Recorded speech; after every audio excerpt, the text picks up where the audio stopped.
প্রথম প্রতিযোগী হিসেবে মঞ্চে ডেকে নিচ্ছি সিলেটের প্রতিযোগী মাশরাফি বিন আব্দুল বাসিতকে। এসো কোরআনের আঙিনা, এসো শান্তির মোহনা। আসসালামু আলাইকুম ওয়া রাহমাতুল্লাহি ওয়া বারাকাতুহু। ওয়া আলাইকুম আসসালাম ওয়া রাহমাতুল্লাহি ওয়া বারাকাতুহু। মাশরাফি, তুমি কেমন আছো? আলহামদুলিল্লাহ, আমি ভালো আছি। উস্তাদ জি, আপনি কেমন আছেন? আলহামদুলিল্লাহ, আমিও ভালো আছি আল্লাহর রহমতে। আমি যে আয়াতটি তেলাওয়াত করব তার পূর্বের আয়াত থেকে তুমি তেলাওয়াত করবে ইনশাআল্লাহ। ইনশাআল্লাহ।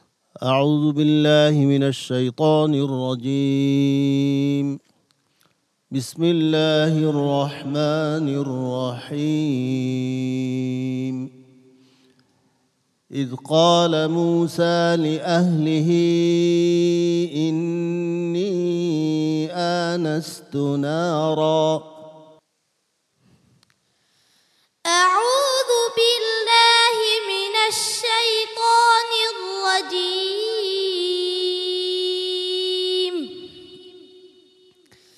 بسم الله الرحمن الرحيم. وإنك لتلقى القرآن من لدن حكيم عليم.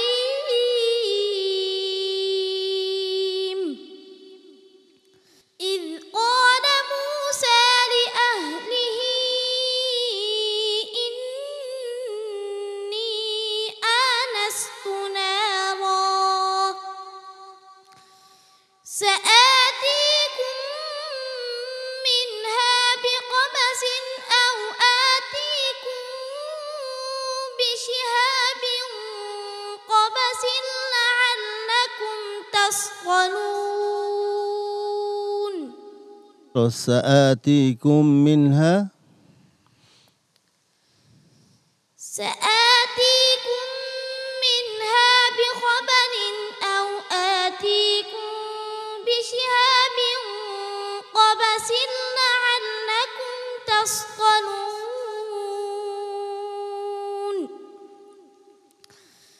فلما جاءها نودي أن بورك من في النار ومن حولها وسبحان الله رب العالمين. يا موسى إنه أنا الله العزيز الحكيم. وألق عصاك فلما رآها تهتز كأنها جان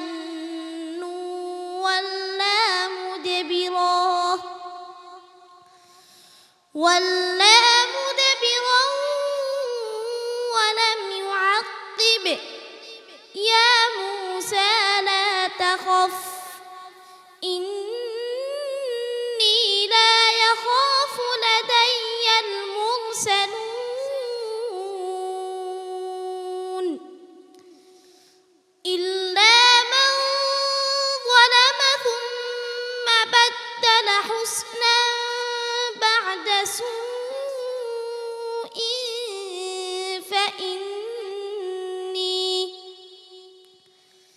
فإني غفور رحيم. حسبك. صدق الله العظيم وصدق رسوله النبي الكريم. চমৎকার তিলাওয়াত করছিল ওস্তাদ জিয়া। ওর পারফরমেন্স আজ কেমন ছিল? প্রশ্নটা খুবই জটিল, তারপরও সে পরিবেশন করছে, কিন্তু একটি শব্দের মধ্যে বিখাবানির জায়গায় বিকাবাসিন বলে ফেলছিল। তাকে সতর্ক করার সাথে সাথে আবার ঠিক করে নিছে। আর মধ্যমন ফাসিলগুলি একটু কোনো কোনো জায়গায় কম হয়েছে। অনুশীলন করো ইনশাল্লাহ, সামনে এগিয়ে যাও, দেখা যাক আল্লাহ পাক কী করে। হাফেজ কারি নাজমুল হাসান, মাশাআল্লাহ, ওর তেলাওয়াত বরাবরের মতো আজকেও ভালো হয়েছে, তবে আওয়াজটা একটু চাপা। আওয়াজটাকে আরও খুলতে হবে, একটু আওয়াজ করে পড়লে আমার মনে হয় যে পড়াটা খুব পরিষ্কার হবে।